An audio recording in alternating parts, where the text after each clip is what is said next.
I think your idea, Collier, about talking about culture and how clubs really are is super important.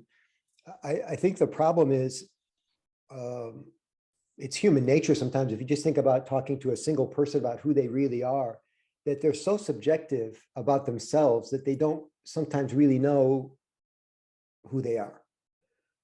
For example, easy example, a person might think they're super outgoing, but if you ask 9 out of 10 people, they'll say, no, she's reserved and shy. Somebody's wrong. you know?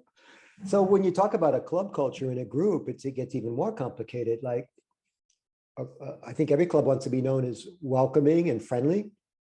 And yet 9 out of 10 visitors might visit that club and say, this was not a good experience.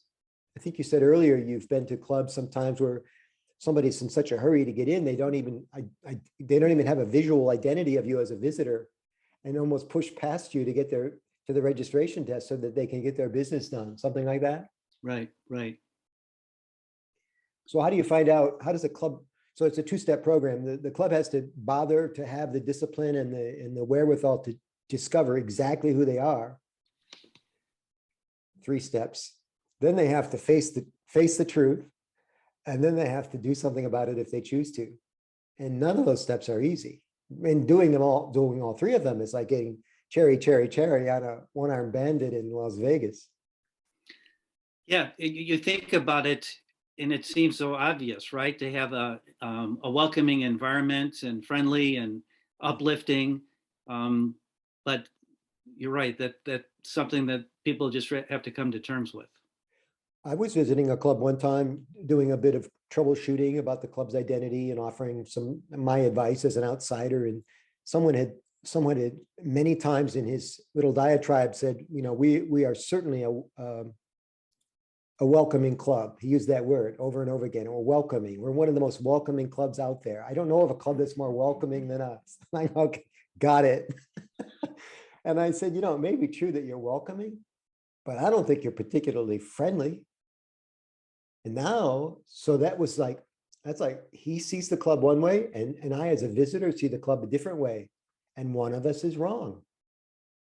And the way I backed up my version of that was nobody was mean to me when I came in, but 9 out of 10 people didn't say hello to me. Only 4 people in the room bothered to come up and shake my hand and ask me who I was. I got kind of that knowing you're not from around here look that you get when you walk in, but to be actually honored and feted as a visitor, which is I think what we want to do. We want to give visitors the spotlight. Right. I'm reminded, and this may be a little bit off, but not too much. I had a friend that was I knew of him, and he's a dynamite speaker. And I called up the Troy Club, and I was directed actually to Renee because she was head of the program committee. And I can't remember, I think we talked on the phone and we communicated email. Anyway, I just said, hey, I know this person, I think it would be really good. And she said, well, we've got a process for this. We want to make sure that this person who comes in, we've got it all lined out, we're organized. And I've seen it sometimes with other clubs. They show up and they don't know what time they're speaking, or if they're going to be speaking sometimes, and there's not that big of attendance. And Renee was going over, yeah, we want to make sure that it's worth the speaker's while to come in. So we want to promote it and anything like that. So she gave me specific things that I had to find out for the biography to get that in. And I thought, what an impact. This is so different than some of the other clubs that I have worked with as far as bringing in a speaker. Yeah, thank you. I'll share your compliment to her. We worked hard to develop that culture. We wanted it to be a privilege to speak to Troy Rotary, not the filling of a calendar slot. And so the problem when the club doesn't know itself and there is no specialness to the weekly meeting is that is this idea of everyone bring one, the idea of bringing visitors and ushering and shepherding people into the Rotary experience, that diminishes. Because if you don't think the club experience is special, it's going to be really hard to sell that to your visitor friend. I got in the jackpot with my own club many times. I've been a Rotarian now almost 25 years. So I've gone through this cycle with different leadership and, it's just human nature.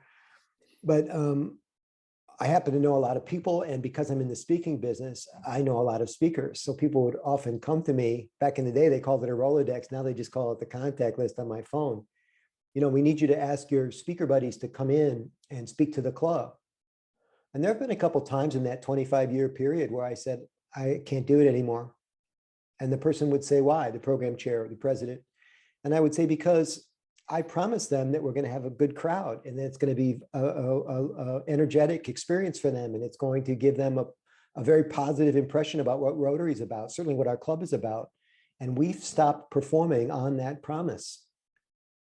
And you can hear a pin drop on the other side of the phone when I say that. And I only say it because it's the truth. I never say it to manipulate anybody or make anybody feel bad.